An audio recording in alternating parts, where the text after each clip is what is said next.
ಕರ್ನಾಟಕದಲ್ಲಿ ನಂದರು, ಮೌರ್ಯರ ಬಗ್ಗೆ ಸಂಪೂರ್ಣವಾದ ಅಧ್ಯಯನವನ್ನು ನಾವು ಹಿಂದಿನ ತರಗತಿಗಳಲ್ಲಿ ಮಾಡಿದ್ವಿ. ಇವತ್ತಿನ ತರಗತಿಯಲ್ಲಿ ನಾವು ಕರ್ನಾಟಕವನ್ನು ಆಳಿದಂತಹ ಮೊದಲ ರಾಜವಂಶದ ಬಗ್ಗೆ, ಸಂಪೂರ್ಣ ಕರ್ನಾಟಕವನ್ನು ಆಳಿದಂತಹ ಮೊದಲ ರಾಜವಂಶದ ಬಗ್ಗೆ ಮಾತಾಡೋಣ. ಯಾವ ರಾಜವಂಶ? ಬೇರೆ ಯಾರೂ ಅಲ್ಲ, ಸಂಪೂರ್ಣ ಕರ್ನಾಟಕ ಆಳಿದ ಮೊದಲ ರಾಜವಂಶ ಯಾವುದು? ಮೊದಲ ರಾಜವಂಶ ಯಾವುದು ಅಂತಂದ್ರೆ ಬೇರೆ ಯಾರೂ ಅಲ್ಲ, ಶಾತವಾಹನರು. ಶಾತವಾಹನರು ಬಹಳ ಇಂಪಾರ್ಟೆಂಟು. ಸಾತವಾಹನಾಸ್ ಅಂತ ಹೇಳಿ ಕರಿತೀವಿ. ಬಹುತೇಕ ನೋಡ್ರಿ 3ನೇ ಶತಮಾನದ ಅಂತ್ಯಭಾಗದಲ್ಲಿ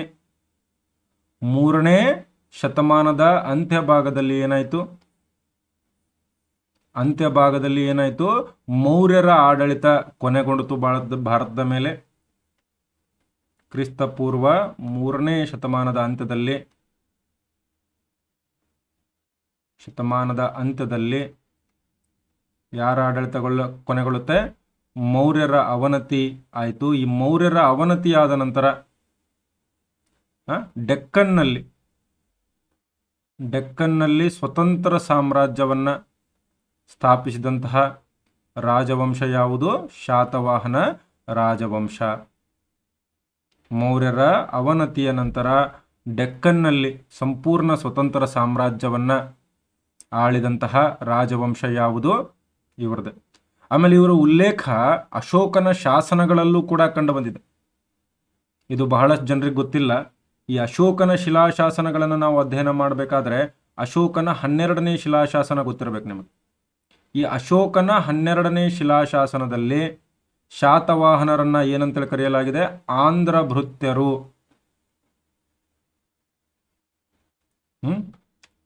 ಶಾತವಾಹನರನ್ನ ಏನಂತೇಳಿ ಕರೆಯಲಾಗಿದೆ? 12ನೇ ಶಿಲಾಶಾಸನದಲ್ಲಿ ಆಂಧ್ರ ಭೃತ್ಯರು ಅಂಥೇಳಿ 12ನೇ ಶಿಲಾಶಾಸನದಲ್ಲಿ ಕರೆಯಲಾಗಿದೆ. ಸೊ ಇವರು ಮೌರ್ಯರ ಕಾಲದಲ್ಲಿದ್ದರು, ಮೌರ್ಯರ ಸಮಕಾಲೀನರು ಅಂಥೇಳಿ ಕೂಡ ನಾವಿಲ್ಲಿ ಹೇಳಬಹುದು. ಇವರ ಉಲ್ಲೇಖ ಬಹಳ ಕಡೆ ಬರುತ್ತೆ. ಇವನ್ ಈ ಗ್ರೀಕ್ ಇತಿಹಾಸಕಾರ ಪ್ಲಿನಿ ಅಂತ ಬರ್ತಾನೆ. ಗ್ರೀಕ್ ಇತಿಹಾಸಕಾರ ಯಾರು? ಪ್ಲಿನಿ ಅಂತ ಬರ್ತಾನೆ. ಈ ಪ್ಲಿನಿ ತನ್ನ ಒಂದು ಕೃತಿಗಳಲ್ಲೂ ಕೂಡ ಆಂಧ್ರರ ಉಲ್ಲೇಖವನ್ನ ಮಾಡಿದ್ದಾನೆ. ಆದರೆ ಆಂಧ್ರರ ಅಥವಾ ಶಾತವಾಹನರ ಬಗ್ಗೆ ಹೆಚ್ಚಿನ ಮಾಹಿತಿ ನಮಗೆ ಕಂಡು ಬರುವುದು ಪುರಾಣಗಳಲ್ಲಿ. ಸೊ ನಿಮ್ಗೆ ಯಾರಾದರೂ ಪ್ರಶ್ನೆ ಕೇಳಿದ್ರೆ, ಶಾತವಾಹನರ ಸಾಹಿತ್ಯ ಮೂಲದ ಬಗ್ಗೆ ಪ್ರಶ್ನೆಯನ್ನ ಕೇಳಿದ್ರೆ ಅತಿ ಹೆಚ್ಚು ಉಲ್ಲೇಖ ಎಲ್ಲಿ ಕಂಡು ಬರ್ತದೆ? ಪುರಾಣಗಳಲ್ಲಿ ಅತಿ ಹೆಚ್ಚು ಉಲ್ಲೇಖ ಕಂಡು ಬರ್ತದೆ. ಹಾಗಾದ್ರೆ ಶಾತವಾಹನರು ಆಳ್ವಿಕೆ ಶುರು ಮಾಡಿದ್ರು ಅನ್ನೋದು ನಮಗೆ ಗೊತ್ತಾಯ್ತು. ಸೊ ಇಲ್ಲಿ ಪ್ರಶ್ನೆ ಏನು ಬರುತ್ತೆ? ಶಾತವಾಹನರ ಮೂಲ ಯಾವುದು? ಹಾಗಾದ್ರೆ ಶಾತವಾಹನರು ಎಲ್ಲಿಂದ ಬಂದಿದ್ರು? ಇದು ನಮಗೆ ಅತ್ಯಂತ ಪ್ರಮುಖ ಆದಂಥ ವಿಷಯ. ಯಾವುದೇ ರಾಜವಂಶವನ್ನ ನೀವು ಅಧ್ಯಯನ ಮಾಡಬೇಕಾದ್ರೆ ಅವರ ಮೂಲವನ್ನ ಅಧ್ಯಯನ ಮಾಡಬೇಕು. ಅವ್ರು ಎಲ್ಲಿಂದ ಬಂದವರು? ಸಾಕಷ್ಟು ಪ್ರಶ್ನೆಗಳಾಗ್ತವೆ. ಮೊನ್ನೆ FDAದಲ್ಲೂ ಪ್ರಶ್ನೆ ಬಂದಿತ್ತು ರಾಷ್ಟ್ರಕೂಟರ ಮೂಲದ ಬಗ್ಗೆ. ಸೊ ಸಾಕಷ್ಟು ಪ್ರಶ್ನೆಗಳಾಗ್ತವೆ. ಸೊ ಹಾಗಾದ್ರೆ ಶಾತವಾಹನರು ಯಾರಿವರು? ಅನೇಕ ಮೂಲದ ಸಿದ್ಧಾಂತಗಳಿವೆ. ತೆಲುಗು ಮೂಲದ ಸಿದ್ಧಾಂತಗಳಿವೆ, ಕನ್ನಡ ಮೂಲದ ಸಿದ್ಧಾಂತಗಳು ಕೂಡ ಇದೆ. ಯಾರು ಆಂಧ್ರ ಮೂಲ ಸಿದ್ಧಾಂತವನ್ನ ಯಾರು ಹೇಳ್ತಾರೆ? ಆಂಧ್ರ ಮೂಲ ಅಥವಾ ತೆಲುಗು ಮೂಲ, ಇವರು ತೆಲುಗುನವರು ಅಂತೇಳಿ ಹೇಳಿದವರು ಯಾರು? ಬೇರೆ ಯಾರು ಅಲ್ಲ, ಇತಿಹಾಸಕಾರ. ನೆನಪನ್ನಿಟ್ಕೊಳ್ರಿ, RG ಭಂಡಾರ್ಕರ್.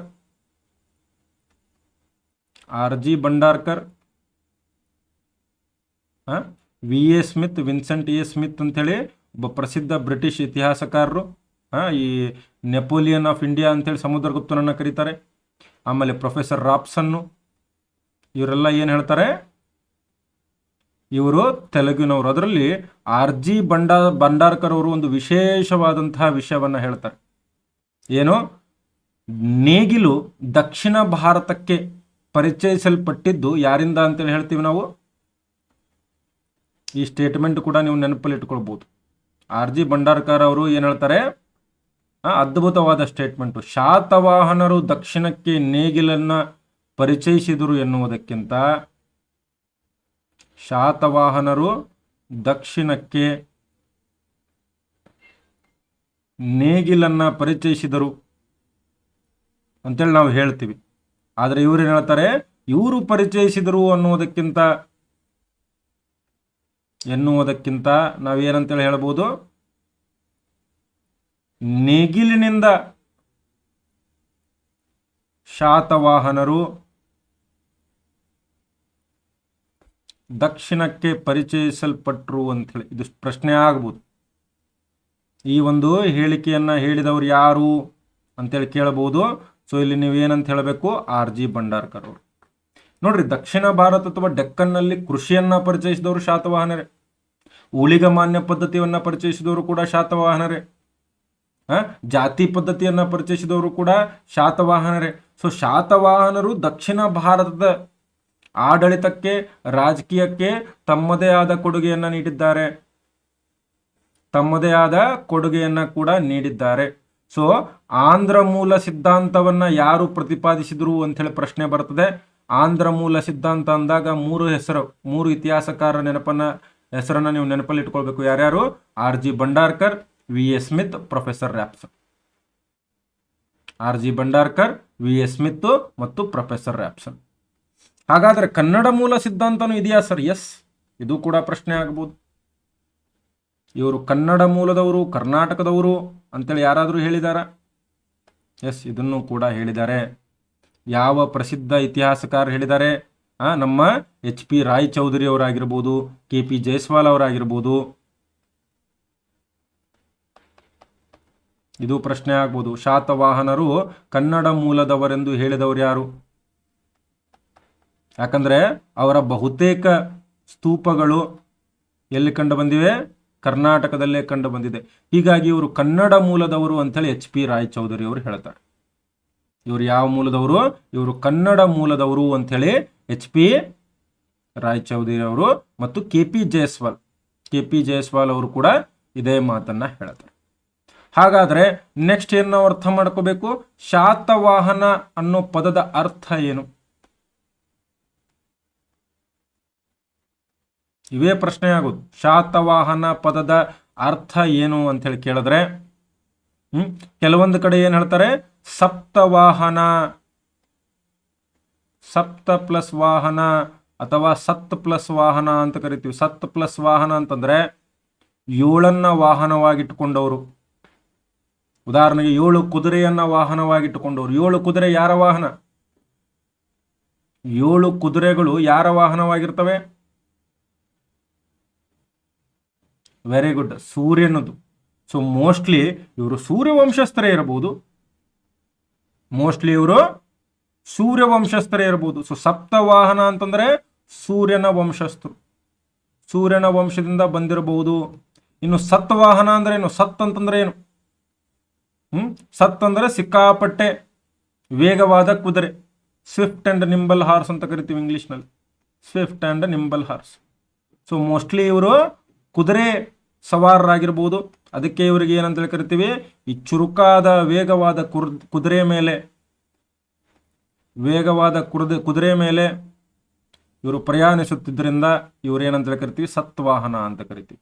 ಇನ್ನು ನಮ್ಮ ಇತಿಹಾಸಕಾರಲ್ಲಿ ನನ್ನ ಅತ್ಯಂತ ಫೇವರೇಟ್ ಆಗಿರ್ತಕ್ಕಂಥ ಇತಿಹಾಸಕಾರ ಡಿ ಕೋಸಂಬಿ ಅವರು ಹೇಳ್ತಾರೆ, ಇಲ್ಲ, ಇದರರ್ಥ ಅದಲ್ಲ.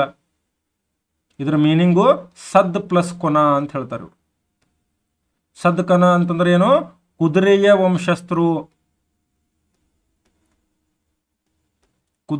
ವಂಶಸ್ಥರು ಅಂತ ಹೇಳಿ ಕೂಡ ಹೇಳ್ತಾರೆ. ಇವು 3 ಅರ್ಥಗಳು ನಿಮಗೆ ಗೊತ್ತಿರಬೇಕು. ಸೂರ್ಯನ ವಂಶದವರು ಇರಬಹುದು ಸಪ್ತವಾಹನ, ವೇಗವಾದ ಕುದುರೆಯನ್ನ ವಾಹನ ಮಾಡಿಕೊಂಡವ್ರು ಇರಬಹುದು, ಅಥವಾ ಇವರು ಕುದುರೆ ವಂಶಸ್ಥರೇ ಇರಬಹುದು. ಇವರೇನಾಗಿರ್ಬೋದು? ಕುದುರೆ ವಂಶಸ್ಥರೇ ಇರಬಹುದು ಅಂತ ಹೇಳಿ ಕೂಡ ನಾವು ಇದನ್ನ ಅರ್ಥ ಮಾಡ್ಕೋಬಹುದು. Is it clear? ಇವೇ ಪ್ರಶ್ನೆ ನೋಡ್ರಿ. ಮೊನ್ನೆ ರಾಷ್ಟ್ರಕೂಟರ ಕನ್ನಡ ಮೂಲ ಸಿದ್ಧಾಂತವನ್ನ ಪ್ರತಿಪಾದಿಸಿದವರು ಯಾರು ಅಂತೇಳಿ ಪ್ರಶ್ನೆ ಆಗಿತ್ತು. ಅದಕ್ಕಿಂತ ಹಿಂದೆ ಶಾತವಾಹನರ ಕನ್ನಡ ಮೂಲವ ಸಿದ್ಧಾಂತವನ್ನ ಪ್ರತಿಪಾದಿಸಿದವರು ಯಾರನ್ನೋ ಪ್ರಶ್ನೆ ಆಗಿತ್ತು. ಸೊ ಪ್ರಶ್ನೆ ಯಾವುದೇ ಬರಲಿ, ನೀವು ಸಂಪೂರ್ಣವಾದ ಮಾಹಿತಿಯನ್ನು ಹೊಂದಿದ್ರಿ ಅಂತಂದರೆ ಯಾವುದೇ ಪ್ರಶ್ನೆ ಬಂದರೂ ನೀವು ಆನ್ಸರ್ ಮಾಡಲಿಕ್ಕೆ ರೆಡಿ ಆಗಿಬಿಡ್ತೀರಿ. ಓಕೆ, ಪದದ ಅರ್ಥನೂ ಗೊತ್ತಿರಬೇಕು, ಅವರ ವಂಶದ ಮೂಲನೂ ಗೊತ್ತಿರಬೇಕು. ಈಗ ಮೊದಲಿನ ಥರ ಶಾತವಾಹನರು ಯಾರು, ಪ್ರಮುಖ ದೊರೆ ಶಾತಕರ್ಣಿ, ಇಷ್ಟು ನೆನಪಿಟ್ಟುಕೊಂಡ್ರೆ ಈಗ ಪ್ರಶ್ನೆ ಬರೋದಿಲ್ಲ. ಸೊ ಎಲ್ಲ ಅಂಶಗಳನ್ನು ನೀವು ತಿಳಿದುಕೊಂಡಿರಬೇಕು.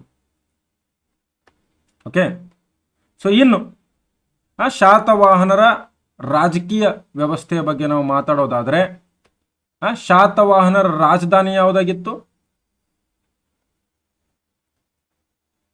ರಾಜಧಾನಿ ಯಾವುದು ಅಂತಂದ್ರೆ ಪೈಥಾನ, ಅಥವಾ ಇದಕ್ಕೆ ಪ್ರತಿಷ್ಠಾನ ಅಂತ ಹೇಳಿ ಕೂಡ ಕರಿತೀವಿ ನಾವು, ಪ್ರತಿಷ್ಠಾನ. ಸರ್ ಎಲ್ಲಿದೆ ಸರ್ ಇದು? ಆಂಧ್ರದಲ್ಲಿದೆಯಾ ಕರ್ನಾಟಕದಲ್ಲಿ ಅಂತಂದ್ರೆ ಎರಡೂ ಕಡೆ ಇಲ್ಲ. ಇದೆಲ್ಲಿ ಕಂಡು ಬರ್ತದೆ? ಪೈಥಾನ ಮಹಾರಾಷ್ಟ್ರದಲ್ಲಿ ಕಂಡು ಬರ್ತದೆ. ಪೈಥಾನ ಯಾವ ರಾಜ್ಯದಲ್ಲಿ ಕಂಡು ಬರ್ತದೆ? ಮಹಾರಾಷ್ಟ್ರ ರಾಜ್ಯದಲ್ಲಿ ಕಂಡು ಬರ್ತದೆ ಪೈಥಾನ. ಇನ್ನು ಇವರ ಲಾಂಛನ ಯಾವುದು? ಶಾತವಾಹನರ ಲಾಂಛನ ಯಾವುದು ಅಂತಂದ್ರೆ ಯಾವುದು? ಶಾತವಾಹನರ ಲಾಂಛನ ಬೇರೆ ಯಾವುದೂ ಅಲ್ಲ, ವರುಣ. ಇನ್ನು ರೀಸೆಂಟ್ ಆಗಿ ಆದಂತ ಪ್ರಶ್ನೆ, ಇವರ ರಾಜ್ಯ ಭಾಷೆ ಯಾವುದು? ಇದು ಕೂಡ ಪ್ರಶ್ನೆ ಬಂದಿತ್ತು SDFD ನಲ್ಲಿ. ಯಾವುದು? ಮಹಾರಾಷ್ಟ್ರೀ ಪ್ರಾಕೃತ. ಇವರ ರಾಜ್ಯ ಭಾಷೆ ಸಂಸ್ಕೃತ ಅಲ್ಲ, ಮಹಾರಾಷ್ಟ್ರೀ ಪ್ರಾಕೃತ ಇವರ ರಾಜ್ಯ ಭಾಷೆ. ಹಾಗಾದ್ರೆ ಇವರ ಸ್ಥಾಪಕ ಯಾರು? ಸ್ಥಾಪಕ ಯಾರು ಅಂದ್ರೆ ಬೇರೆ ಯಾರು ಅಲ್ಲ, ಸಿಮುಖ. ಬಹಳ ಇಂಪಾರ್ಟೆಂಟ್. ಹಾಗಾದ್ರೆ ಇವರ ಸ್ಥಾಪಕ ಯಾರು ಅಂತೇಳಿ ಪ್ರಶ್ನೆ ಬಂದ್ರೆ ನೀವೇನಂತ ಹೇಳಬೇಕು? ಸಿಮುಖ ಅಂತ ಹೇಳಬೇಕು. ಸಿಮುಖನ ಬಗ್ಗೆ ನಮಗೇನು ಮಾಹಿತಿ ಇದೆ? ಹೆಚ್ಚಿನ ಮಾಹಿತಿ ಬೇಡ. ಇವನ ಕಾಲದಲ್ಲಿ ಒಂದು ಪುರಾಣದಲ್ಲಿ ಇವನು ಉಲ್ಲೇಖ ಇದೆ, ಸಿಮುಖನ ಉಲ್ಲೇಖ. ಇವನ ಪ್ರಕಾರ ಇವನು ರಥಿಕರು ಭೋಜರನ್ನ ಕರ್ಕೊಂಡು ಹೋಗಿ ಸ್ವತಂತ್ರ ಸಾಮ್ರಾಜ್ಯವನ್ನ ಸ್ಥಾಪಿಸಿದ. ರಥಿಕರು ಭೋಜರ ಸಹಾಯದಿಂದ ಸ್ವತಂತ್ರ ಸಾಮ್ರಾಜ್ಯವನ್ನ ಸ್ಥಾಪಿಸಿದ. ಯಾರ್ಯಾರ ಸಹಾಯದಿಂದ? ರಥಿಕರು ಮತ್ತು ಭೋಜರ ಸಹಾಯದಿಂದ.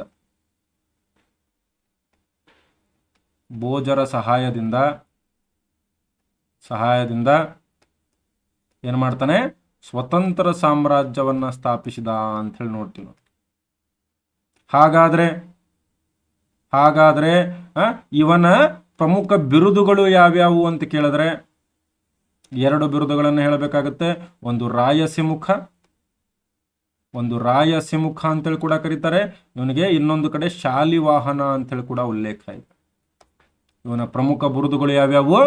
ರಾಯಸಿಮುಖ ಮತ್ತು ಶಾಲಿವಾಹನ. ಓಕೆ, ಸಿಮುಖನ ಬಗ್ಗೆ ಇಷ್ಟು ಗೊತ್ತಿದ್ರೆ ಸಾಕು. ಇವನ ನಂತರ ಬಂದಂತ ಮುಂದಿನ ದೊರೆ ಯಾರು? ಇವನ ನಂತರದ ದೊರೆ ಯಾರು? ಕನ್ಹ ಅಂತೇಳಿ. ಇವನು ತಮ್ಮ, ಇವನು ಕನ್ಹ ಅಥವಾ ಕೃಷ್ಣ ಅಂತ ಕರಿತೀವಿ. ಈ ಕೃಷ್ಣನ ಬಗ್ಗೆ ಒಂದೇ ಪಾಯಿಂಟ್ ನೆನಪಲ್ಲಿ ಇಟ್ಕೊಳ್ರಿ. ಇವನೇನು ಮಾಡ್ದ? ಕೃಷ್ಣ ಏನು ಮಾಡ್ದ? ಸಾಮ್ರಾಜ್ಯವನ್ನ ನಾಸಿಕ್ ವರೆಗೂ ವಿಸ್ತಾರ ಮಾಡ್ದ. ಸಾಮ್ರಾಜ್ಯವನ್ನ ಎಲ್ಲಿವರೆಗೂ? ನಾಸಿಕ್ ವರೆಗೂ ವಿಸ್ತಾರ ಮಾಡಿದವನು ಯಾರು? ಕನ್ಹ. ಇಷ್ಟೇ. ನಿಮ್ಗೆ ಎಕ್ಸಾಮ್ನಲ್ಲಿ ಇದಕ್ಕಿಂತ ಡೀಪ್ ಆಗಿ ಕೇಳೋದಿಲ್ಲ. ಸೊ ಇಷ್ಟು ನಿಮಗೆ ಗೊತ್ತಿರಬೇಕು. ಆಮೇಲೆ ಯಾರ್ಯಾರು ರೆಗ್ಯುಲರ್ ಕ್ಲಾಸ್ಗಳನ್ನು ನೋಡ್ತಿದ್ರಿ, ಕ್ಲಾಸ್ ಯಾರ್ಯಾರಿಗೆ ಇಷ್ಟ ಆಗ್ತಿದೆ ಎಲ್ಲರೂ ಚಾನಲ್ಗೆ ಸಬ್ಸ್ಕ್ರೈಬ್ ಆಗಿ, ತಪ್ಪದೆ ಲೈಕ್ ಬಟನನ್ನು ಪ್ರೆಸ್ ಮಾಡಿ. ಯಾಕಂದರೆ ನೀವು ಫ್ರೀ, ನಿಮಗೆ ಲೈಕ್ ಮಾಡೋದು ಫ್ರೀ. ಬಟ್ ನೀವು ಲೈಕ್ ಮಾಡೋದ್ರಿಂದ ಏನಾಗುತ್ತೆ? ನೂರಾರು ವಿದ್ಯಾರ್ಥಿಗಳಿಗೆ ಈ ವಿಡಿಯೋ ತಲುಪುತ್ತೆ, ಅವ್ರಿಗೂ ಕೂಡ ತುಂಬ ಸಹಾಯ ಆಗುತ್ತೆ. ಎಲ್ಲರೂ ಪಟ್ ಅಂತ ಲೈಕ್ ಮಾಡ್ರಿ. ಓಕೆ, ಸಬ್ಸ್ಕ್ರೈಬು ಎಲ್ಲ ಮಾಡ್ರಿ. ಓಕೆ, ಇನ್ನು ಕನ್ಹ ಆದ. ಕನ್ಹನ ನಂತರ ಮುಂದಿನ ದೊರೆ ಅತ್ಯಂತ ಪ್ರಮುಖ ದೊರೆ. ಕನ್ಹನ ನಂತರ ಮುಂದಿನ ದೊರೆ ಯಾರು? ಅತ್ಯಂತ ಪ್ರಮುಖ ದೊರೆ ಬೇರೆ ಯಾರೂ ಅಲ್ಲ. ಯಾರು? 1ನೇ ಶಾತಕರ್ಣಿ. ಕನ್ಹನ ನಂತರ ಅತ್ಯಂತ ಪ್ರಮುಖ ದೊರೆ ಬೇರೆ ಯಾರೂ ಅಲ್ಲ, 1ನೇ ಶಾತಕರ್ಣಿ. ಯಾಕೆ ಅವನು ಅತ್ಯಂತ ಪ್ರಮುಖ ದೊರೆ ಅಂತಂದ್ರೆ, ಮೊದಲನೇದಾಗಿ ರಾಜಕೀಯ ಸಾಧನೆಗಳನ್ನೇನೋ ಮಾಡ್ದ ಇವನು. ರಾಜಕೀಯ ಸಾಧನೆಗಳನ್ನ ಮಾಡ್ದ. ವಿಶೇಷವಾಗಿ ಮಾಳವ, ವಿದರ್ಭ ಪ್ರಾಂತಗಳನ್ನ ವಶಪಡಿಸ್ಕೊಳ್ತಾನೆ. ಆದ್ರೆ ನಮಗೆ ಪ್ರಶ್ನೆ ಇದಾಗಂಗಿಲ್ಲ ಯಾವ ಪ್ರಾಂತಗಳನ್ನ ವಶಪಡಿಸ್ಕೊಂಡ. ಇವನ ಬಿರುದುಗಳು ನಮಗೆ ಸಾಕಷ್ಟು ಬಾರಿ ಪ್ರಶ್ನೆ ಆಗ್ತವೆ. ಇವನ ಪ್ರಮುಖ ಬಿರುದುಗಳು ಯಾವ್ಯಾವು? ಮೂರು ಬಿರುದುಗಳನ್ನು ನೀವು ನೆನಪಲ್ಲಿ ಇಟ್ಕೋಬೇಕು. ಮೊದಲನೆಯದಾಗಿ ದಕ್ಷಿಣ ಪಥಪರೆ, ದಕ್ಷಿಣ ಪಥಪರೆ, ದಕ್ಷಿಣ ಪಥ ಸಾರ್ವಭೌಮ, ದಕ್ಷಿಣ ಪಥ ಸಾರ್ವಭೌಮ. ಇವನ ಅತ್ಯಂತ ಪ್ರಮುಖ ಬಿರುದು, ಅತಿ ಹೆಚ್ಚು ಬಾರಿ ಎಕ್ಸಾಮ್ನಲ್ಲಿ ಆಗಿರ್ತಕ್ಕಂಥ ಬಿರುದು ಯಾವುದು? ಅಪ್ರತಿಹತ್ ಅಂತ ಹೇಳಿ. ಅತ್ಯಂತ ಪ್ರಮುಖ ಬಿರುದು, ಅತಿ ಹೆಚ್ಚು ಬಾರಿ ಎಕ್ಸಾಮ್ನಲ್ಲಿ ಬಂದಿರತಕ್ಕಂಥ ಬಿರುದು ಯಾವುದು? ಅಪ್ರತಿಹತ್ ಅಂತ ಹೇಳಿ. ಇನ್ನು ಇವನ ಬಗ್ಗೆ ಮಾಹಿತಿ ನೀಡುವ ಶಾಸನ ಯಾವುದು ಅಂತಂದ್ರೆ, ಇವನ ಬಗ್ಗೆ ಮಾಹಿತಿ ನೀಡುವ ಶಾಸನ ಯಾವುದು ಅಂತಂದ್ರೆ ಬೇರೆ ಯಾವುದೂ ಅಲ್ಲ. ಯಾವುದು? ನಾನಾಘಾಟ್ ಶಾಸನ. ನಾನಾಘಾಟ್ ಶಾಸನವನ್ನು ಹೊರಡಿಸಿದವರು ಯಾರು? ಇವನ ಹೆಂಡತಿ ನಾಗನಿಕ. ಇವನ ಹೆಂಡತಿ ನಾಗನಿಕ ಯಾವ ಶಾಸನವನ್ನು ಹೊರಡಿಸ್ತಾಳೆ? ನಾನಾಘಾಟ್ ಶಾಸನವನ್ನ ಹೊರಡಿಸ್ತಾಳೆ. ಈ ಒಂದು ಶಾಸನದ ಪ್ರಕಾರ ಒಂದನೇ ಶಾತಕರ್ಣಿ ಏನು ಮಾಡ್ತಾನೆ? ಒಂದನೇ ಶಾತಕರ್ಣಿ ಏನು ಮಾಡ್ತಾನೆ? 2 ಅಶ್ವಮೇಧ ಯಾಗಗಳನ್ನ ಮತ್ತು 1 ರಾಜಸೂಯ ಯಾಗವನ್ನ ಮಾಡ್ತಾನೆ. ನಾನಾಘಾಟ್ ಶಾಸನದ ಪ್ರಕಾರ ಒಂದನೇ ಶಾತಕರ್ಣಿ 2 ಅಶ್ವಮೇಧ ಯಾಗಗಳನ್ನ ಮಾಡದ, 1 ರಾಜಸೂಯ ಯಾಗವನ್ನ ಮಾಡದ. ಇವೆರಡೂ ಕೂಡ ನಿಮಗೆ ನೆನಪಲ್ಲಿಟ್ಕೋಬೇಕು. ನಾನಾಘಾಟ್ ಶಾಸನ ಅತ್ಯಂತ ಪ್ರಮುಖ ಶಾಸನ. ಸಿಮುಕನನ್ನ ರಾಯಸಿಮುಖ ಅಂತೇಳಿ ಎಲ್ಲಿ ಕರೆಯಲಾಗಿದೆ ಅಂತಂದ್ರೆ ನಾನಾಘಾಟ್ ಶಾಸನದಲ್ಲಿ. ಸಿಮುಕನನ್ನ ರಾಯಸಿಮುಖ ಅಂತೇಳಿ ಎಲ್ಲಿ ಕರೆಯಲಾಗಿದೆ ಅಂತಂದ್ರೆ ನಾನಾಘಾಟ್ ಶಾಸನದಲ್ಲಿ ಸಿಮುಕನನ್ನ ರಾಯಸಿಮುಖ ಅಂತೇಳಿ ಕರೆಯಲಾಗಿದೆ. ಇಷ್ಟ ಆಯ್ತಾ? ಒಂದನೇ ಶಾತಕರ್ಣಿಯ ಬಗ್ಗೆ ಇಷ್ಟು ಮಾಹಿತಿ ನಿಮಗಿದ್ದರೆ ಸಾಕು. ಒಂದನೇ ಶಾತಕರ್ಣಿಯ ಬಗ್ಗೆ ಇಷ್ಟು ಮಾಹಿತಿ ಏನಾದರೂ ನಿಮಗೆ ಗೊತ್ತಿದ್ರೆ ನೀವು ಯಾವುದೇ ಪ್ರಶ್ನೆ ಬಂದರೂ ಉತ್ತರಿಸ್ತೀರಿ.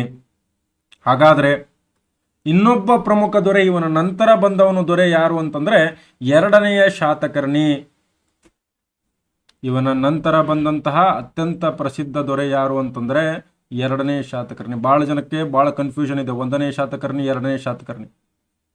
1ನೇ ಶಾತಕರ್ಣಿ ಬಗ್ಗೆ ನಾನು ಎಷ್ಟು ಮಾಹಿತಿ ಹೇಳಿದ್ದೇನೆ ಅಷ್ಟೇ ನೆನಪಲ್ಲಿ ಇಟ್ಕೊಳ್ರಿ.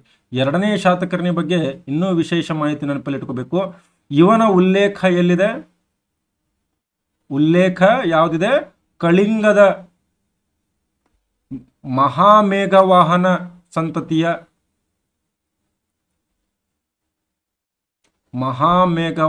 ಸಂತತಿಯ ದೊರೆ ಇದ್ದ ಒಬ್ಬ. ಅವನ ಹೆಸರು ಕೇಳಿರ್ತೀರಿ ನೀವು. ಯಾರು? ಖಾರವೇಲ ಅಂತ ಹೇಳಿ. ಈ ಖಾರವೇಲನ ಹತ್ತಿಗುಂಪಾ ಶಾಸನದಲ್ಲಿ ಇವನ ಉಲ್ಲೇಖ ಇದೆ. ಹತ್ತಿಗುಂಪಾ ಶಾಸನದಲ್ಲಿ ಉಲ್ಲೇಖ. ಹಾಗಾದ್ರೆ ಪ್ರಶ್ನೆ ಕೇಳ್ತಾರೆ ನಮಗೆ, ಈ ಕೆಳಗಿನ ಯಾವ ಶಾತವಾಹನ ದೊರೆ ಖಾರವೇಲನ ಸಮಕಾಲೀನನಾಗಿದ್ದ ಅಂತಂದ್ರೆ ಯಾರು? 2ನೇ ಶಾತಕರ್ಣಿ. ಅದಷ್ಟೇ ಅಲ್ಲ, ಇವೊಂದು ಇನ್ನೊಂದು ಸಾಧನೆ ಇದೆ. ಏನ್ ಮಾಡ್ತಾನೆ ಇವನು? ಈ ಸಾಂಚಿ ಸ್ತೂಪ ಎಲ್ಲಿ ಬರ್ತಾ? ಇದು ಮಧ್ಯಪ್ರದೇಶದಲ್ಲಿ ಬರುವಂಥದ್ದು. ಭಾರತದ ಅತ್ಯಂತ ದೊಡ್ಡ ಸ್ತೂಪ ಅಂತ ಹೇಳಿ ಕರಿತೀವಿ ನಾವು. ಈ ಸಾಂಚಿ ಸ್ತೂಪಕ್ಕೆ ದಕ್ಷಿಣದ ತೋರಣ ಅಂತಂದ್ರೆ ಏನು? ಗೇಟು. ತೋರಣ ಅಂದ್ರೆ ಗೇಟು. ಗೇಟ್ ಏನು ಮಾಡ್ದ ಇವನು? ಅಲ್ಲಿ ಅಲಂಕೃತ ಮಾಡಿದ ಅಥವಾ ಅಲಂಕೃತ ಕೆತ್ತನೆಗಳನ್ನ ಅಲ್ಲಿ ಕೆತ್ತಿಸಿದ. ಓಕೆ, ಈಗ ಸಾಂಚಿ ಸ್ತೂಪ ಅಶೋಕ ಕಟ್ಟಿಸಿದಾನೆ. ಬಟ್ ಅಲ್ಲಿರ್ತಕ್ಕಂಥ ಗೇಟ್ಗಳೇನಿವೆ, ಗೇಟ್ ಅಂತಂದ್ರೆ ಏನು? ಸಾಂಚಿ ಸ್ತೂಪದಲ್ಲಿ ಈ ರೀತಿ ಸ್ತೂಪ ಇರುತ್ತಾ, ಈ ರೀತಿ ಛತ್ರ, ಹರ್ಮಿಕ, ಅಂಡ ಈ ರೀತಿ ಬರ್ತಾವ. ಇನ್ನಿದ್ರ 4 ಭಾಗದಲ್ಲಿ ಒಂದೊಂದು ಗೇಟ್ ಬರ್ತಾವೆ ಈ ರೀತಿ. ಸೊ ಈ ಒಂದು ದಕ್ಷಿಣದ ಒಂದೇನು ಗೇಟ್ ಇದೆ, ದಕ್ಷಿಣದ ಗೇಟ್ನಲ್ಲಿ ಶಾತವಾಹನರ ಕಲೆಯನ್ನ ನಾವು ಕಾಣಬಹುದು. ದಕ್ಷಿಣದ ಗೇಟ್ನಲ್ಲಿ ನಾವೇನು ಕಾಣಬಹುದು? ಶಾತವಾಹನರ ಕಲೆಯನ್ನ ನಾವು ಕಾಣಬಹುದು. 2ನೇ ಶಾತಕರ್ಣಿ ಎಷ್ಟನೇ ದೊರೆ ಅಂತಂದ್ರೆ ಇವನು 6ನೇ ದೊರೆ. 2ನೇ ಶಾತಕರ್ಣಿ ಎಷ್ಟನೇ ದೊರೆ ಅಂತ ಹೇಳಿದ್ರೆ ಹೇಳಬೇಕು? ಇವನು 6ನೇ ದೊರೆ, ನಮಗೆ ಗೊತ್ತಿದೆ, ರೈಟ್, ನಮಗೆ ಗೊತ್ತಿದೆ ಅಂತ ಹೇಳೋದು. ಇನ್ನು ಇವನಾದ ಮೇಲೆ ಅಷ್ಟೊಂದು ಮಾಹಿತಿ ಇಲ್ಲ, ಯಾಕಂದ್ರೆ ಇವನ ನಂತರ ಏನಾಯ್ತು, ಈ ಕಾರಡಮಾಕರು ಅಥವಾ ಸಖಕ್ಷತ್ರಪರ ದಾಳಿಯಿಂದ ಏನಾಯ್ತು, ಶಾತವಾಹನ ರಾಜವಂಶ ನಿಧಾನವಾಗಿ ಕ್ಷೀಣಿಸಲಿಕ್ಕೆ ಶುರುವಾಯಿತು. ಇಂಥ ಸಂದರ್ಭದಲ್ಲಿ ಒಬ್ಬ ದೊರೆ, ಮಿಲಿಟರಿ ಸಾಧನೆಗಳೇನಿಲ್ಲ, ಸೈನಿಕ ಸಾಧನೆಗಳು ಕಡಿಮೆ, ಬಟ್ ಸಾಂಸ್ಕೃತಿಕ ಸಾಧನೆಗಳು ಅತ್ಯಂತ ಅಪಾರ. ಯಾರು? ಅವನೇ ಹಾಲ. ಅದ್ಭುತವಾದ ಸಾಂಸ್ಕೃತಿಕ ಸಾಧನೆಗಳನ್ನ ಮಾಡದಂತ ದೊರೆ ಯಾರು ಅಂತಂದ್ರೆ ಹಾಲ ಅಂತ ಕರಿಬಹುದು. ಹಾಲ ಎಷ್ಟನೇ ದೊರೆ ಅಂತ ಕೇಳ್ತಾರೆ, ಪ್ರಶ್ನೆ ಆಗಿದೆ ಇದು. PC ಎಕ್ಸಾಮ್ಗಳಿಗೆ ವಿಶೇಷವಾಗಿ ಈ ಪ್ರಶ್ನೆ ಬಹಳ ಬರುತ್ತೆ. ಎಷ್ಟನೇ ದೊರೆ ಅಂತ ಕೇಳಿಬಿಡ್ತಾರೆ. ಹಾಲ ಎಷ್ಟನೇ ದೊರೆ? 17ನೇ ದೊರೆ. 17ನೇ ದೊರೆ ಯಾರು? ಹಾಲ. ಹಾಗಾದ್ರೆ ಇವನ ಬಗ್ಗೆ ಏನ್ ಸರ್ ಸ್ವತಃ ಇವನು ಸಾಂಸ್ಕೃತಿಕ ಸಾಧನೆಗಳನ್ನ ಮಾಡ್ದ ಅಂತ ಹೇಳಿದ್ದೆ, ಯಾಕಂದ್ರೆ ಇವನು ಸ್ವತಃ ಒಬ್ಬ ಸಾಹಿತಿ. ಇವನೇನ್ ಮಾಡ್ತಾನೆ, ಪ್ರಾಕೃತ ಭಾಷೆಯಲ್ಲಿ ಒಂದು ಕೃತಿ ಬರೀತಾನೆ. ಪ್ರಾಕೃತ ಭಾಷೆಯಲ್ಲಿ ಒಂದು ಕೃತಿಯನ್ನ ಬರೀತಾನೆ. ಯಾವ ಕೃತಿ ಅಂತ ಕರಿತೀವಿ ನಾವು ಈ ಪ್ರಾಕೃತ ಭಾಷೆಯ ಕೃತಿ? ಗಾಥಾ ಸಪ್ತಸತಿ. ಇದು ಪಕ್ಕಾ ಪ್ರಶ್ನೆ ನೋಡ್ರಿ. ಇದನ್ನ ಸ್ಟಾರ್ ಮಾರ್ಕ್ ಹಾಕೊಳ್ತಿರೋ, ಡಬಲ್ ಸ್ಟಾರ್ ಮಾರ್ಕ್ ಹಾಕೊಳ್ತಿರೋ ನನಗೆ ಗೊತ್ತಿಲ್ಲ. ಓಕೆ, ನೀವು 1 ಸ್ಟಾರ್ ಆದ್ರೂ ಹಾಕೊಳ್ರಿ, 2 ಸ್ಟಾರ್ ಆದ್ರೂ ಹಾಕೊಳ್ರಿ, ಒಟ್ಟಲ್ಲಿ ಇದನ್ನ ಹಾಕೊಳ್ರಿ.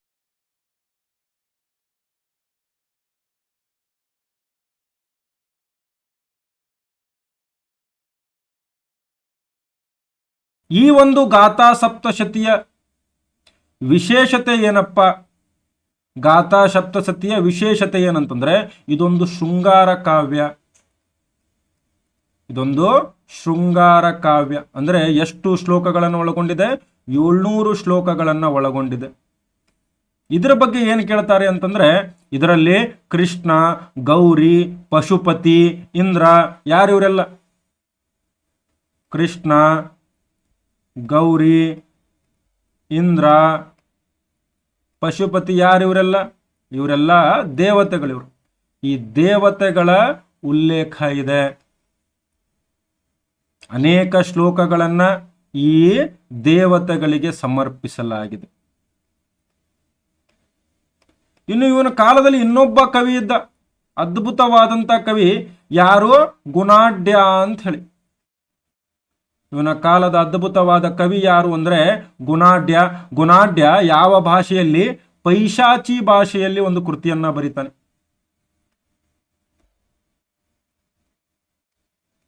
ಪೈಶಾಚಿ ಭಾಷೆಯಲ್ಲಿ ಒಂದು ಕೃತಿಯನ್ನ ಬರೀತಾನೆ. ಯಾವ ಕೃತಿ ಅಂತೇಳಿ ಕರಿತೀವಿ ನಾವು? ವಡ್ಡ ಕಥಾ ಅಥವಾ ಬೃಹತ್ ಕಥಾ. ಪೈಶಾಚಿ ಭಾಷೆ ನೋಡ್ರಿ, ಅತ್ಯಂತ ಡಿಫಿಕಲ್ಟ್ ಭಾಷೆ ಅದು. ಬರದವನಿಗೆ ಅದು ಅರ್ಥ ಆದರೆ ದೊಡ್ಡ ಮಾತು. ಪೈಶಾಚಿ ಭಾಷೆ ಬರದವನಿಗೆ ಅರ್ಥ ಆದ್ರನೇ ದೊಡ್ಡ ಮಾತದು. ಅಂತಹ ಭಾಷೆಯಲ್ಲಿ ಗುಣಾಢ್ಯ ಯಾವ ಕಥೆಯನ್ನ ಬರಿತಾನೆ? ಪ್ರಾಚೀನ ಭಾರತದ ಅತ್ಯಂತ ಅದ್ಭುತವಾದ ಗ್ರಂಥಗಳಲ್ಲಿ ಒಂದು ವಡ್ಡ ಕಥಾ ಅಥವಾ ಬೃಹತ್ ಕಥಾ. ವಡ್ಡ ಕಥಾ ಅಥವಾ ಬೃಹತ್ ಕಥಾ. ಇನ್ನು ಇದಾದ ಮೇಲೆ ಇವನ ಕಾಲದಲ್ಲಿ ಇನ್ನೊಬ್ಬ ಪ್ರಮುಖ ಕವಿ ಇದ್ದ. ನೋಡ್ರಿ, 2 ಕವಿಗಳನ್ನ ನೀವು ಕೇಳಿರ್ತೀರಿ. 3ನೇ ಕವಿ ಯಾರು ಅಂತೇಳಿ ಟೆನ್ಷನ್ ಆಗಿಬಿಡ್ತದೆ. ಇವನ ಕಾಲದಲ್ಲಿದ್ದಂಥ ಇನ್ನೊಬ್ಬ ಕವಿ ಯಾರು? ಸರ್ವವರ್ಮ ಅಂತ ಹೇಳಿ. ಇದನ್ನ ಬಹಳ ಜನ ಕೇಳಿರ್ಲಿಕ್ಕಿಲ್ಲ. ಸರ್ವವರ್ಮ ಇವನು ಕೂಡ ಪ್ರಾಕೃತ ಭಾಷೆಯ ಕವಿ. ಇವನು ಯಾವ ಕೃತಿಯನ್ನ ಬರಿತಾನೆ? ಕಾತಂತ್ರ ವ್ಯಾಕರಣ ಅಂತ ಹೇಳಿ. ಕಾತಂತ್ರ ವ್ಯಾಕರಣ. ಇವಿಷ್ಟು ನೀವು ಹಾಲನ ಬಗ್ಗೆ. ಹಾಲನ ಬಗ್ಗೆ ಒಂದು ಕತೆ ಇದೆ, ನಿಮಗೆ ಗೊತ್ತಿಲ್ಲ ಅನಿಸ್ತದೆ. ಹಾಲನ ಬಗ್ಗೆ ಒಂದು ಇಂಟ್ರೆಸ್ಟಿಂಗ್ ಸ್ಟೋರಿ ಇದೆ. ಏನು ಇಂಟ್ರೆಸ್ಟಿಂಗ್ ಸ್ಟೋರಿ? ಈ 8ನೇ ಶತಮಾನದ ಒಬ್ಬ ಕವಿ ಇದ್ದಾನೆ. 8ನೇ ಶತಮಾನದ ಕವಿ ಹೆಸರೇನು? ಕೌಹಲ ಅಂತ ಹೇಳಿ. ಈ ಕೌಹಲ ಒಂದು ಕೃತಿಯನ್ನ ಬರೆದಿದ್ದಾನೆ. ಏನು? ಲೀಲವೈ ಅಂತ ಹೇಳಿ. ಇದೊಂದು ಶ್ರೀಲಂಕಾ ರಾಜಕುಮಾರಿಯ ಕತೆ. ಈ ಕಥೆಯ ಪ್ರಕಾರ ಹಾಲ ಯಾರನ್ನ ಮದುವೆ ಆಗ್ತಾನೆ? ಶ್ರೀಲಂಕಾದ ರಾಜಕುಮಾರಿ. ಶ್ರೀಲಂಕಾದ ರಾಜಕುಮಾರಿ ಯಾರು? ಲೀಲವೈ. ಆಕ್ಚುಲಿ ಈ ದಂಡಯಾತ್ರೆ ಮಾಡಿದ್ರಂತೆ. ಸೊ ಪ್ರಶ್ನೆ ಆಗ್ಬೋದು ನಿಮಗೆ, ಹಾಲ ಏನಾದರೂ ಶ್ರೀಲಂಕಾ ಮೇಲೆ ಅಟ್ಯಾಕ್ ಮಾಡಿದ್ನ? ಎಸ್. ಯಾರು? ಹಾಲನ ದಂಡನಾಯಕನಾಗಿದ್ದಂತಹ ವ್ಯಕ್ತಿ ಯಾರು? ಈ ಕಥೆಯ ಪ್ರಕಾರ ಹೇಳ್ತಾ ಇದ್ದೀನಿ, ವಿಜಯಾನಂದ ಅಂತಿದ್ದ. ಈ ವಿಜಯಾನಂದ ಶ್ರೀಲಂಕಾಕ್ಕೆ ದಾಳಿ ಮಾಡಿ ಶ್ರೀಲಂಕಾದಿಂದ ವಾಪಸ್ ಬರುವಾಗ ಲೀಲವೈಯನ್ನು ನೋಡ್ತಾನೆ.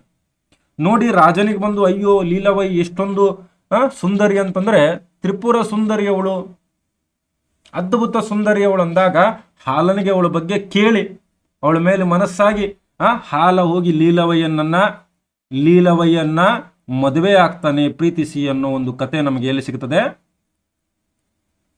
ಲೀಲವೈ, ಕೌಹಲನ ಕೃತಿ ಲೀಲವೈಯಲ್ಲಿ ಸಿಗುತ್ತೆ. ಪ್ರಶ್ನೆ ಏನಾದರೂ ನಿಮಗೆ ಬಂದ್ರೆ, ಹಾಲ ಶ್ರೀಲಂಕಾದ ಮೇಲೆ ದಾಳಿ ಮಾಡಿದ್ದ ಅಂತೇಳಿ ಒಂದು ಸ್ಟೇಟ್ಮೆಂಟ್ ಕೊಟ್ಟು ಸರಿನೋ ತಪ್ಪು ಅಂತ ಕೇಳಿದ್ರೆ ನೀವು ಸರಿ ಅಂತ ಹೇಳ್ಬೇಕು. ಯಾಕಂದ್ರೆ ಇದು ಕವಿ ಕೌಹಲನ ಲೀಲವೈ ಪ್ರಕಾರ ಸರಿ. ಕವಿ ಕೌಹಲನ ಲೀಲವೈ ಪ್ರಕಾರ ಇದು ಸರಿ. ಅರ್ಥ ಆಯ್ತಾ? ಇದಿಷ್ಟು ಹಾಲನ ಬಗ್ಗೆ. ಯಾರ್ಯಾರಿಗೆ ಅರ್ಥ ಆಗ್ತಿದೆ ತರಗತಿ, ಯಾರ್ಯಾರಿಗೆ ಇಂಟ್ರೆಸ್ಟಿಂಗ್ ಅನಿಸ್ತಾ ಇದೆ, ನಾನು ಪದೇ ಪದೇ ಹೇಳ್ತಾ ಇದ್ದೀನಿ, ಲೈಕ್ ಬಟನ್ ಅನ್ನ ತಪ್ಪದೇ ಪ್ರೆಸ್ ಮಾಡಿ, ಸಬ್ಸ್ಕ್ರೈಬ್ ಆಗ್ರಿ, ಬೆಲ್ ನೋಟಿಫಿಕೇಶನ್ ಒತ್ತಿ. ಈ ವಿಡಿಯೋಗೆ ಇಮ್ಮಿಡಿಯೇಟ್ ಲೈಕ್ ಬಟನ್ ಅನ್ನು ಒತ್ತುವುದರಿಂದ ಇನ್ನೂ ಹೆಚ್ಚಿನ ವಿದ್ಯಾರ್ಥಿಗಳು ಜಾಯ್ನ್ ಆಗ್ಬೋದು. ಸೊ ಎಲ್ಲರೂ ಒಂದ್ಸರ್ತಿ ಲೈಕ್ ಬಟನ್ ಪ್ರೆಸ್ ಮಾಡಿ, ಒಟ್ಟಿಗೆ ನೋಡೋಣ. Can we reach to 220 likes immediate ಆಗಿ. All right. ಮುಂದಿನ ದೊರೆ ಹಾಲನ ನಂತರ ಕೂಡ ಶಾತವಾಹನರ ಪರಿಸ್ಥಿತಿ ಅತ್ಯಂತ ದುರ್ಬಲವಾಗಿತ್ತು. ಶಾತವಾಹನರನ್ನ ಪದೇ ಪದೇ ಕ್ಷತ್ರಪರು ಬಂದು ಅಟ್ಯಾಕ್ ಮಾಡಿ ಸೋಲಿಸ್ತಾ ಹೋಗ್ತಾ ಇದ್ರು. ಇಂಡೋ ಗ್ರೀಕರು, ಯವನರು ಅಟ್ಯಾಕ್ ಮಾಡ್ತಾ ಇದ್ರು. ಇಂಥ ಸಂದರ್ಭದಲ್ಲಿ 23ನೆಯ ದೊರೆ ಯಾರು ಬರ್ತಾರೆ? ಗೌತಮಿ ಪುತ್ರ ಶಾತಕರ್ಣಿ ಅಧಿಕಾರಕ್ಕೆ ಬರ್ತಾರೆ. ಇಂಥ ಸಂದರ್ಭದಲ್ಲಿ ಯಾರು ಆಡಳಿತ ಮಾಡ್ಲಿಕ್ಕೆ ಶುರು ಮಾಡ್ತಾರೆ? ಗೌತಮಿ ಪುತ್ರ ಶಾತಕರ್ಣಿ. ಎಷ್ಟನೆಯ ದೊರೆ ಇವನ ಅಂತಂದ್ರೆ 23ನೆಯ ದೊರೆ ಗೌತಮಿ ಪುತ್ರ ಶಾತಕರ್ಣಿ. ನಹಪಾನನ ದಾಳಿಗೆ ಶಾತವಾಹನರು ತತ್ತರಿಸಿ ಹೋಗಿದ್ರು. ಅಂತ ಸಂದರ್ಭದಲ್ಲಿ ಯಾರ ಮಗ ಇವನು? ಇವನ ತಂದೆ ಯಾರು? ಶಿವಸ್ವಾತಿ. ತಂದೆ ಯಾರು? ಶಿವಸ್ವಾತಿ. ತಾಯಿ ಯಾರು? ಗೌತಮಿ ಬಾಲ್ಯಶ್ರೀ ಅಂತ. ಇವರ ಮಗ ಬಂದು ಶಾತವಾಹನರ ಮೊದಲ ಪುನರುಜ್ಜೀವನಕ್ಕೆ ಕಾರಣವಾಗ್ತಾನೆ. ಮೊದಲ ಪುನರುಜ್ಜೀವನ, ಫಸ್ಟ್ ರಿವೈವಲ್ ಆಫ್ ಶಾತವಾಹನ. ಇದು ಕೂಡ ಪ್ರಶ್ನೆ ಆಗಿದೆ. ಶಾತವಾಹನರ ವಂಶವನ್ನ ಮರುಸ್ಥಾಪಿಸಿದವರು ಯಾರು ಅಂತಲೇ ಪ್ರಶ್ನೆ ಆಗಿದೆ. ಶಾತವಾಹನರ ವಂಶವನ್ನ ಮರುಸ್ಥಾಪಿಸಿದವರು ಯಾರು ಅಂತ ಹೇಳಿ. ಇವನ ಬಗ್ಗೆ ಹೆಚ್ಚಿನ ಮಾಹಿತಿ ನೀಡುವ ಶಾಸನ ಯಾವುವು ಅಂತ ಕೇಳ್ತಾರೆ. ಇವನ ಬಗ್ಗೆ ಹೆಚ್ಚಿನ ಮಾಹಿತಿಯಲ್ಲಿ ಕಂಡು ಬರ್ತದೆ ನಮಗೆ ಗೌತಮಿ ಬಾಲ್ಯಶ್ರೀ ಹೊರಡಿಸಿದಂತಹ ಯಾವ ಶಾಸನ? ನಾಶಿಕ್ ಪ್ರಶಸ್ತಿಯಲ್ಲಿ ಬರ್ತದೆ. ನಾಶಿಕ್ ಪ್ರಶಸ್ತಿಯಲ್ಲಿ ಸಿಗುತ್ತದೆ. ಅದೇ ರೀತಿ ಟಾಲಮಿಯ ಒಂದು ಕೃತಿ ಇದೆ, ಟಾಲಮಿ ಅಂತಿದ್ದಾನೆ. ಟಾಲಮಿಯ ಗೈಡ್ ಟು ಜಿಯೋಗ್ರಫಿಯಲ್ಲಿ ಇವನ ಉಲ್ಲೇಖ ಇದೆ. ಇವು ಕೃತಿಗಳನ್ನು ನೆನಪಲ್ಲಿ ಇಟ್ಕೊಳ್ರಿ, ಎಕ್ಸಾಮಿಗೆ ಬರಬಹುದು ಪ್ರಶ್ನೆ. ಗೈಡ್ ಟು ಜಿಯೋಗ್ರಫಿಯಲ್ಲಿ ಇವನ ಉಲ್ಲೇಖ ಇದೆ. ಜೊತೆಗೆ ಪೆರಿಪ್ಲಸ್ ಆಫ್ ಎರಿಥ್ರಿಯನ್ ಸಿ ಯಲ್ಲೂ ಕೂಡ ಇವನ ಉಲ್ಲೇಖ ಇದೆ. ಪೆರಿಪ್ಲಸ್ ಆಫ್ ಎರಿಥ್ರಿಯನ್ ಸಿ ಅನ್ನೋದು ಅದ್ಭುತ ಗ್ರಂಥ. ಇದು ಸಮುದ್ರ ವ್ಯಾಪಾರದ ಬಗ್ಗೆ ಇದನ್ನು ಬರೆದಿದ್ದಾರೆ. ಇದನ್ನ ಯಾರು ಬರೆದಿದ್ದಾರೆ ಗೊತ್ತಿಲ್ಲ. ಸೊ ಅನಾಮಿಕ ಬರೆದಿರ್ತಕ್ಕಂಥ ಕೃತಿ ಇದು. ಮತ್ತು ನೀವು ಕಮೆಂಟ್ ಬಾಕ್ಸಲ್ಲಿ ಸರ್ ಪೆರಿಪ್ಲಸ್ ಯಾರು ಬರೆದಿದ್ದಾರೆ ಅಂತ ಕೇಳಬೇಡಿ. ಯಾರು ಬರೆದಿದ್ದಾರೆ ನಮಗೂ ಗೊತ್ತಿಲ್ಲ. ಸೊ ಆದರೆ ಭಾರತದ ಪ್ರಾಚೀನ ಇತಿಹಾಸವನ್ನು ತಿಳಿಲಿಕ್ಕೆ, ಭಾರತದ ಸಮುದ್ರ ವ್ಯಾಪಾರದ ಬಗ್ಗೆ ಮಾಹಿತಿ ಪಡೀಲಿಕ್ಕೆ ಈ ಪೆರಿಪ್ಲಸ್ ಆಫ್ ಎರಿಥ್ರಿಯನ್ ಸಿ ಅತ್ಯಂತ ಪ್ರಮುಖವಾದ ಪುಸ್ತಕ ಆಗಿದೆ. ಇನ್ನು ಗೌತಮಿ ಪುತ್ರ ಶಾತಕರ್ಣಿಯ ಬಿರುದುಗಳು ಯಾರು ಬರ್ಕೊಂಡಿಲ್ಲ ಬೇಗ ಬರ್ಕೊಳ್ಳಿ. ಗೌತಮಿ ಪುತ್ರ ಶಾತಕರ್ಣಿಯ ಬಿರುದುಗಳು ಯಾವುವು ಅಂತೇಳಿ ಯಾರಾದರೂ ಪ್ರಶ್ನೆ ಕೇಳಿದ್ರೆ ಪಟ್ ಅಂತೇಳಿ ಹೇಳ್ಬೇಕು ನೀವು. ಇವನ ಬಿರುದುಗಳ ಸಂಖ್ಯೆ ಸಿಕ್ಕಾಪಟ್ಟೆ ದೊಡ್ಡದಿದೆ. ಲಿಸ್ಟ್ ನಾವು ಹೇಳ್ತಾ ಹೋದಂತೆ ಮೊದಲನೇ ಅತ್ಯಂತ ಪ್ರಮುಖ ಬಿರುದು ಅಂತಂದ್ರೆ ಏಕ ಬ್ರಾಹ್ಮಣ. ಯಾಕೆ? ಇವನೊಬ್ಬ ಬ್ರಾಹ್ಮಣನಾಗಿದ್ದ. ಸೊ ಬ್ರಾಹ್ಮಣರಿಗೆ ಇವನು ಪ್ರೋತ್ಸಾಹವನ್ನ ನೀಡಿದ, ಬ್ರಾಹ್ಮಣ ವಂಶವನ್ನ ಮರುಸ್ಥಾಪನೆ ಮಾಡದ. ಸೊ ಇವನ ಮೊದಲ ಬಿರುದು ಏಕ ಬ್ರಾಹ್ಮಣ. ಹಾಗಾದ್ರೆ ಎರಡನೇ ಬಿರುದು ಯಾವುದು? ತ್ರೈ ಸಮುದ್ರ ತೋಯ ಪೀತವಾಹನ. ಇದು ಬಹಳ ಸರ್ತಿ ಪ್ರಶ್ನೆ ಆಗಿದೆ. ತ್ರೈ ಸಮುದ್ರ ತೋಯ ಪೀತವಾಹನ, ಇದರ ಅರ್ಥ ಏನು? ಇವನು ಮೂರು ಸಮುದ್ರಗಳ ನಡುವಿನ ಭೂಮಿಯನ್ನು ವಶಪಡಿಸಿಕೊಂಡಿದ್ದ. ಇವನ ಕುದುರೆಗಳು ಅರೇಬಿಯನ್ ಸಮುದ್ರ, ಬಂಗಾಳ ಕೊಲ್ಲಿ, ಹಿಂದೂ ಮಹಾಸಾಗರದ ನೀರನ್ನ ಕುಡಿದಿದ್ವು ಅಂತ ಅರ್ಥ ಇದ್ರದ್ದು. ಇನ್ನು ಮೂರನೇ ಬಿರುದು ಯಾವುದು? ಶಾತವಾಹನ ಕುಲಯಶ ಪ್ರತಿಷ್ಠಾಪಕರ. ಶಾತವಾಹನ ಕುಲಯಶ ಪ್ರತಿಷ್ಠಾಪಕರ, ವೆರಿ ವೆರಿ ಇಂಪಾರ್ಟೆಂಟ್. ಇನ್ನು ನಾಲ್ಕನೇ ಬಿರುದು ಯಾವುದು? ಕ್ಷತರ್ಹ ವಂಶ ನಿರ್ಮೂಲಕ. ಇದನ್ನ ಯಾಕೆ ಕೊಟ್ಟರು ಅಂತ ಆಮೇಲೆ ಹೇಳ್ತೀನಿ ನಾನು. ಇನ್ನು ಐದನೇದ್ದು ಸಕಾರಿ ಅಂತ ಹೇಳಿ. ಇವೆರಡು 4 ಮತ್ತು 5ನೇ ಬಿರುದುಗಳು ಯಾಕೆ ಕೊಟ್ಟರು ಅನ್ನೋದನ್ನ ನನ್ನ ನಂತರದಲ್ಲಿ ಹೇಳ್ತೀನಿ. ಈಗ ಇದನ್ನ ನೋಟ್ ಡೌನ್ ಮಾಡ್ಕೊಳ್ಳಿ. ಈ 5 ಬಿರುದುಗಳು ಅತ್ಯಂತ ಪ್ರಮುಖವಾಗಿರ್ತಕ್ಕಂಥ ಬಿರುದುಗಳು. ಒಟ್ಟು 5 ಬಿರುದುಗಳು. ಏಕ ಬ್ರಾಹ್ಮಣ ಅಂತ ಯಾಕೆ ಕೊಟ್ಟರು? ಬ್ರಾಹ್ಮಣನಾಗಿದ್ದ, ಅನೇಕ ಯಾಗಗಳನ್ನ ಮಾಡದ, ಬ್ರಾಹ್ಮಣರಿಗೆ ಆಶ್ರಯ ನೀಡದ. ತ್ರೈ ಸಮುದ್ರ ತೋಯ ಪೀತವಾಹನ ಅಂತೇಳಿ ಯಾಕೆ ಬಿರುದು ಕೊಟ್ಟರು? ಯಾಕಂತಂದ್ರೆ ಇವನ ಕುದುರೆ ಅಂದ್ರೆ 3 ಸಮುದ್ರದ ನಡುವಿನ, ಈ ಕಡೆ ಈಗ ನೋಡ್ರಿ ಭಾರತ ದಕ್ಷಿಣ ಏನಿದೆ ಇದೊಂದು ಪೆನಿನ್ಸುಲಾ ಇದು. ಸೊ 3 ಕಡೆಯಿಂದ ನೀರಿದೆ. 3 ಸಮುದ್ರದ ನೀರನ್ನ ಇವನು ಕುದುರೆ ಕುಡಿದಿತ್ತು ಅಂತಂದ್ರೆ ಅಷ್ಟು ಸಾಮ್ರಾಜ್ಯ ಆಕ್ರಮಿಸಿಕೊಂಡಿದ್ದ. ಶಾತವಾಹನರ ಕುಲಯಶ ಪ್ರತಿಷ್ಠಾಪಕರ ಯಾಕೆ ಕರೀತಾರೆ? ಯಾಕಂತಂದ್ರೆ ಇವನು ಶಾತವಾಹನರ ವಂಶವನ್ನ ಮರುಸ್ಥಾಪಿಸಿದ. ನಹಪಾನನ ದಾಳಿಗೆ ಸಿಕ್ಕು ಧೂಳೀಪಟವಾಗಿದ್ದ ಶಾತವಾಹನರ ವಂಶವನ್ನ ಮರುಸ್ಥಾಪನೆ ಮಾಡಿದವನು ಇವನು. ಇನ್ನು ಕ್ಷತರ್ಹ ವಂಶ ನಿರ್ಮೂಲಕ ಸಕಾರಿ ಅಂತ ಯಾಕೆ ಕರೀತಾರೆ ಅನ್ನೋದನ್ನ ಈ ಸ್ಲೈಡ್ ಅಲ್ಲಿ ಹೇಳ್ತೀನಿ. ಇವನ ಸೈನಿಕ ಸಾಧನೆಗಳನ್ನ ನಾವು ನೋಡಬೇಕು. ಇವನ ಸೈನಿಕ ಸಾಧನೆಗಳು ನಮಗೆ ಎಲ್ಲಿ ಕಂಡು ಬರ್ತವೆ? ನಾಸಿಕ್ ಪ್ರಶಸ್ತಿಯಲ್ಲಿ ನಮಗೆ ಕಂಡು ಬರ್ತವೆ. ಈ ನಾಸಿಕ್ ಪ್ರಶಸ್ತಿ ಪ್ರಕಾರ ಯಾರ್ಯಾರನ್ನ ಸೋಲಿಸ್ದ ಇವನು? ಯಾರ್ಯಾರನ್ನ ಸೋಲಿಸ್ದ? ಶಕರನ್ನ ಸೋಲಿಸ್ದ, ಯವನರನ್ನ ಸೋಲಿಸ್ದ. ಯವನರು ಅಂತಂದ್ರೆ ಯಾರು? ಗ್ರೀಕರನ್ನ ಸೋಲಿಸ್ದ. ಅದೇ ರೀತಿ ಮತ್ತೆ ಯಾರನ್ನ ಸೋಲಿಸ್ತಾನೆ? ಪಹಲವರನ್ನ ಸೋಲಿಸ್ದ. ಪಹಲವರು ಅಂತಂದ್ರು ಒಂದೇ, ಪಾರ್ಥಿಯನ್ನರು ಅಂತಂದ್ರು ಒಂದೇ. ಪಾರ್ಥಿಯನ್ನರನ್ನ ಏನು ಮಾಡ್ತಾನೆ ಇವನು? ಸೋಲಿಸಿದ. ಆದರೆ ಇದಷ್ಟೇ ಇಂಪಾರ್ಟೆಂಟ್ ಅಲ್ಲ ನಮಗೆ. Second point important. ಯಾರು? ಈ ಕ್ಷತರ್ಹ ವಂಶದ ಯಾರು? ನಹಪಾನನ ಮೇಲೆ ದಾಳಿ ಮಾಡ್ತಾನೆ. ನಹಪಾನನ ಮೇಲೆ ದಾಳಿ ಮಾಡಿ ಅವನನ್ನ ಸೋಲಿಸಿ, ಅವನಷ್ಟೇ ಸೋಲಿಸೋದಿಲ್ಲ, ಅವನ ಅಳಿಯ ವೃಷವದತ್ತನನ್ನ ಕೂಡ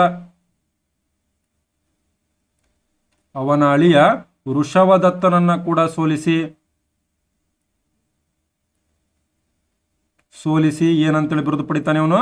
ಸಕಾರಿ ಎಂದು ಬಿರುದು ಪಡೆದ.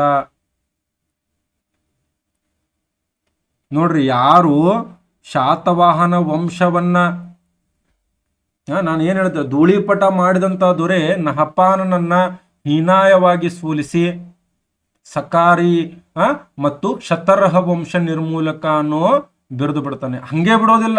ಇಷ್ಟೆಲ್ಲ ಆದ್ಮೇಲೆ ಈ ನಹಪಾನನ ನಾಣ್ಯಗಳಿದ್ವಲ್ಲ, ನಹಪಾನನ ಬೆಳ್ಳಿ ನಾಣ್ಯಗಳ ಮೇಲೆ ಯಾರು ತನ್ನ ಮುದ್ರೆಯನ್ನ ಒತ್ತಿಸಿದ. ಅವನ ನಾಣ್ಯಗಳಿದ್ವು, ಅವನ ನಾಣ್ಯಗಳು. ಬಟ್ ಇವನು ಹೊಸ ನಾಣ್ಯ ಪ್ರಿಂಟ್ ಮಾಡಲಿಲ್ಲ, ಅವನದೇ ನಾಣ್ಯಗಳ ಮೇಲೆ ತಂದು ಸಿಕ್ಕ ಹೊಡೆದು ಬಿಟ್ಟ. ಆಮೇಲೆ ವೃಷವದತ್ತವನ ಬಗ್ಗೆ ಬರ್ಕೊಳ್ರಿ. ನಾಸಿಕ್ ಗುಹಾಲಯಗಳನ್ನ ನಿರ್ಮಿಸಿದವರು ಯಾರು ಅಂತೇಳಿ ಕೇಳ್ತಾರೆ ಪ್ರಶ್ನೆ. ನಾಸಿಕ್ ಬೌದ್ಧ ಗುಹಾಲಯಗಳನ್ನ ನಿರ್ಮಿಸಿದವರು ಯಾರು? ಅಳಿಯ ವೃಷವದತ್ತ. ಅದರಲ್ಲೂ ಗೌತಮಿ ಬಾಲ್ಯಶ್ರೀ ಅದ್ಭುತವಾಗಿ ವರ್ಣನೆ ಮಾಡ್ತಾಳೆ ತನ್ನ ಮಗನ ಬಗ್ಗೆ. ಗೌತಮಿ ಬಾಲ್ಯಶ್ರೀ ನಾಸಿಕ್ ಪ್ರಶಸ್ತಿಯಲ್ಲಿ ಈ ನಾಸಿಕ್ ಪ್ರಶಸ್ತಿ, ನಾಸಿಕ್ನ 3ನೇ ಗುಹೆಯಲ್ಲಿ ಒಂದೆರಡು ಪಾಯಿಂಟ್ ಹೇಳ್ತೀನಿ ನೋಡ್ರಿ ನಾಸಿಕ್ ಪ್ರಶಸ್ತಿ ಬಗ್ಗೆ. ನಾಸಿಕ್ ಪ್ರಶಸ್ತಿ ಏನು ಗೌತಮಿ ಬಾಲ್ಯಶ್ರೀದಿದು ಎಲ್ಲಿ ಕಂಡು ಬರ್ತದೆ ನಮಗೆ? ನಾಸಿಕ್ನ 3ನೇ ಗುಹೆಯಲ್ಲಿ. ಇದರ ಪ್ರಕಾರ ಎಷ್ಟು ಚೆನ್ನಾಗಿ ಹೇಳ್ತಾಳೆ ಅವ್ರ ತಾಯಿ, ಕೇಳಿದ್ರೆ ಶಾಖ ಬಿಡುತ್ತೆ. ಗೌತಮಿ ಪುತ್ರನ ಶಕ್ತಿ ಮೇರು ಮಂದಾರ ಪರ್ವತಕ್ಕೆ ಸಮ. ಗೌತಮಿ ಪುತ್ರನ ಶಕ್ತಿ ಯಾವುದಕ್ಕೆ ಸಮ? ಮೇರು ಮಂದಾರ ಪರ್ವತಕ್ಕೆ ಸಮ. ಸಾಮಾನ್ಯ ಅಲ್ಲವ, ಅಸಾಮಾನ್ಯವ. ಅಷ್ಟೊಂದು ಬಲಿಷ್ಠನಾಗಿದ್ದ ಯಾರು? ನಮ್ಮ ಗೌತಮಿ ಪುತ್ರ ಶಾತಕರ್ಣಿ. ಶಕ್ತಿಯಲ್ಲಿ ಅರ್ಜುನ ಭೀಮರಿಗೆ ಸಮನಾದವನು. ಇದು ಕೂಡ ಔಟ್ಸೈಡ್ ಪ್ರಶ್ನೆ ಆಗಬಹುದು. ಸರ್ ಇಷ್ಟ ಯಾಕೆ ಹೇಳಾಕತ್ತೀರಿ ಅಂತಂದ್ರೆ, ಇವೆಲ್ಲ ನೋಡ್ರಿ ಈಗ ಆಗಿಲ್ಲ ಅಂತೇಳಿ ಪ್ರಶ್ನೆ ಬಿಡಾಕ್ ಬರೋದಿಲ್ಲ. ಎಷ್ಟು ಓದಬೇಕು? ನಾವು ಓದಲೇಬೇಕು. ಬರೀ 1 ಲೈನ್ ಓದಿ ನಾವು ಪಾಸ್ ಆಗ್ತೀವನ್ನೋ ಕಾಲ ಹೋಗಿದೆ. ಇವಾಗ ಸ್ವಲ್ಪ 1 ಲೈನ್ ಜೊತೆಗೆ ಒಂದೆರಡು ಎಕ್ಸ್ಟ್ರಾ ಪಾಯಿಂಟ್ ನಿಮ್ಗೆ ಗೊತ್ತಿರಲಿ ಅಂತೇಳಿ ಹೇಳ್ತಾ ಇದ್ದಾನೆ ಅಷ್ಟೆ. ಇನ್ನು ಇವನ ಇತರ ಸಾಧನೆಗಳನ್ನ ನೋಡ್ರಿ, ಮತ್ತೇನೇನು ಮಾಡ್ದ ಇವನು? ಇವನ ಇತರ ಸಾಧನೆಗಳನ್ನ ನೋಡ್ರಿ, ಏನೇನು ಇತರ ಸಾಧನೆಗಳನ್ನ ಮಾಡ್ದ ಅಂತಂದ್ರೆ, ಇವನ ಮೊದಲನೇ ಸಾಧನೆ ಬ್ರಾಹ್ಮಣನಾಗಿದ್ದ ಇವನು. ನಾನು ನಿಮ್ಗೆ ಆಲ್ರೆಡಿ ಹೇಳಿದೆ, ಬ್ರಾಹ್ಮಣರಾಗಿದ್ರೂ ಕೂಡ ಬೌದ್ಧ ಗುಹಾಲಯಗಳನ್ನ ನಿರ್ಮಾಣ ಮಾಡಿದ ಕೀರ್ತಿ ಇವನು. ಬ್ರಾಹ್ಮಣನಾಗಿದ್ರು ಎಲ್ಲಿ ಕಟ್ಟಿಸ್ತಾನೆ? ಪಂಡಲವೇಣಿಯಲ್ಲಿ. ಇದು ನೆನಪಲ್ಲಿ ಇಟ್ಕೊಳ್ರಿ, ಇದು ಪ್ರಶ್ನೆ ಆಗಿದೆ. ಪಂಡಲವೇಣಿಯಲ್ಲಿ ಬರ್ತಾ, ಇದು ನಾಸಿಕ್ ಹತ್ರ. ನಾಸಿಕ್ ಬೌದ್ಧ ಗುಹಾಲಯಗಳನ್ನು ನಿರ್ಮಾಣ ಮಾಡದ. ಬೌದ್ಧ ಗುಹಾಲಯ ನಿರ್ಮಾಣ ಮಾಡದ. 1 ಪಾಯಿಂಟು, ಇಂಪಾರ್ಟೆಂಟ್ ಪಾಯಿಂಟು. ಇನ್ನು 2ನೇ ಪ್ರಮುಖವಾದ ಪಾಯಿಂಟು, ಒಂದು ಅದ್ಭುತವಾದ ಹೊಸ ನಗರವನ್ನು ನಿರ್ಮಾಣ ಮಾಡ್ತಾನೆ. ಅದ್ಭುತವಾದ ಹೊಸ ನಗರ ನಿರ್ಮಾಣ ಮಾಡ್ತಾನೆ. ಯಾವುದು? ಬೆನವಟಕ ಅಂತ ಹೇಳಿ. ಬೆನವಟಕ ನಗರ. ಇನ್ನೊಂದು ಪಾಯಿಂಟ್ ನೆನಪಲ್ಲಿ ಇಟ್ಕೊಳ್ರಿ, ಇವನು ರುದ್ರದಾಮನ್ 3 ಅಂತ ಬರ್ತಾನೆ. ಸಾರಿ, ರುದ್ರಮ 1, 1ನ ಸಮಕಾಲೀನ. ಇದು ಕೂಡ ಪ್ರಶ್ನೆ ಆಗುವುದು. ಈ ಕೆಳಗಿನ ಯಾವ ಶಾತವಾಹನ ದೊರೆ 1ನೇ ರುದ್ರದಾಮನ್ ಸಮಕಾಲೀನ ಅಂತಂದ್ರೆ ಗೌತಮಿ ಪುತ್ರ ಶಾತಕರ್ಣಿ. ಯಾಕಂದ್ರೆ ಗೌತಮಿ ಪುತ್ರ ಶಾತಕರ್ಣಿಯ ಮಗ ವಸಿಷ್ಠಿ ಪುತ್ರ ಪುಲಮಾವಿಗೆ 1ನೇ ರುದ್ರದಾಮನ್ನ ಮಗಳನ್ನ ಕೊಟ್ಟು ಮದುವೆ ಮಾಡಲಾಗಿತ್ತು. 1ನೇ ರುದ್ರದಾಮನ್ನ ಮಗಳನ್ನ ಕೊಟ್ಟು ಮದುವೆ ಮಾಡಲಾಗಿತ್ತು. ಸೊ ಹೀಗಾಗಿ ಗೌತಮಿ ಪುತ್ರ ಶಾತಕರ್ಣಿ ಈ ಕೆಳಗಿನ ಯಾರ ಸಮಕಾಲೀನ ಅಂದ ತಕ್ಷಣ ನೀವು ಆ ಕಡೆ ಈ ಕಡೆ ನೋಡಬಾರ್ದು, ಕಾಪಿ ಮಾಡಕ್ ಸಿಗುತ್ತೆ ಅಂತ ಹೇಳಿ. ಇಲ್ಲ, ನಿಮಗೆ ಗೊತ್ತಿದೆ. ಯಾಕಂದ್ರೆ ನಮ್ಮ ಯೂಟ್ಯೂಬ್ ಕ್ಲಾಸ್ಗಳನ್ನು ನೋಡಿದಿರಿ.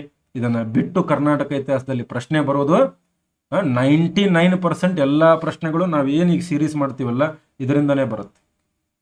ಡೀಟೇಲ್ ಆಗಿ ನಿಮಗೆ ಇಲ್ಲಿ ತರಗತಿ ಹೇಳಿಕೊಡ್ತಾ ಇದ್ದೀನಿ. ಅಲ್ರೈಟ್, ಇವತ್ತಿಗೆ ಇಷ್ಟು ಸಾಕು. ಭಾಗ 1 ಇದು ಶಾತವಾಹನರದು. ಇನ್ನು ನಾಳೆ ಭಾಗ 2ರಲ್ಲಿ ನಾನೇನು ಹೇಳ್ತೀನಿ ನಿಮಗೆ, ಈ ಶಾತವಾಹನರ ಇತರ ದೊರೆಗಳು, ವಸಿಷ್ಠಿ ಪುತ್ರ ಪುಲಮಾವಿ ಆಗಿರ್ಬೋದು, ಯಜ್ಞಶ್ರೀ ಶಾತಕರ್ಣಿ, ಆಮೇಲೆ ಶಾತವಾಹನರ ಆಡಳಿತ, ಶಾತವಾಹನರ ಕಲೆ ಮತ್ತು ವಾಸ್ತುಶಿಲ್ಪ, ಶಾತವಾಹನರ ನಾಣ್ಯಗಳು. ಆಮೇಲೆ ನಾಳೆ ತರಗತಿಯಲ್ಲಿ ವಿಶೇಷ ಏನು ಅಂತಂದ್ರೆ, ಶಾತವಾಹನರ ಬಗ್ಗೆ ಕೆಲವೊಂದಿಷ್ಟು MCQಗಳನ್ನು ಕೂಡ ಡಿಸ್ಕಸ್ ಮಾಡ್ತೀನಿ.